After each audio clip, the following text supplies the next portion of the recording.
যুক্তরাষ্ট্র ইরানের মধ্যে দ্বিতীয় দফার সম্ভাব্য শান্তি আলোচনাকে কেন্দ্র করে পাকিস্তানের রাজধানী ইসলামাবাদে নিরাপত্তা জোরদার করা হয়েছে। মোড়ে মোড়ে তল্লাশি চালাচ্ছে পুলিশ। এরই মধ্যে দুটি মার্কিন কার্গো বিমান রাওয়ালপিন্ডির নূর খান বিমান ঘাঁটিতে অবতরণ করেছে। আলোচনার নির্দিষ্ট সময় জানা না গেলেও মার্কিন প্রেসিডেন্ট ডোনাল্ড ট্রাম্প জানিয়েছেন সোমবার ইসলামাবাদে পৌঁছাবেন মার্কিন প্রতিনিধি দল। রোববার নিজের সামাজিক মাধ্যম ট্রুথ সোশ্যালে দেয়া এক পোস্টে ইরানের বিরুদ্ধে যুদ্ধবিরতি চুক্তি লঙ্ঘনের অভিযোগ তোলেন তিনি। একই সঙ্গে চুক্তি না করলে ইরানের বিদ্যুৎ কেন্দ্র ও সেতু গুড়িয়ে দেওয়ার হুঁশিয়ারি দেন ট্রাম্প।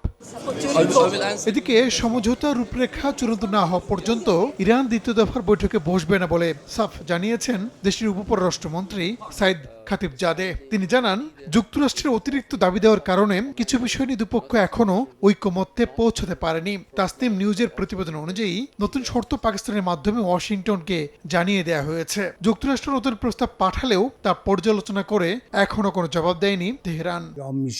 ইরানের পার্লামেন্টের স্পিকার মোহাম্মদ বাগের গালিবাফ দাবি করেন, ওয়াশিংটনের প্রতি তেহরানের বিন্দুমাত্র ভরসা নেই। এই অবস্থায় যে কোনো মুহূর্তে যুদ্ধ শুরুর হুঁশিয়ারি দিয়েছেন তিনি।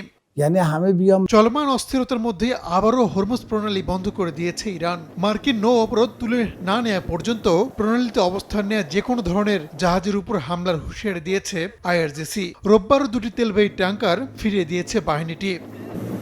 রাহানুল রানা, সময় সংবাদ।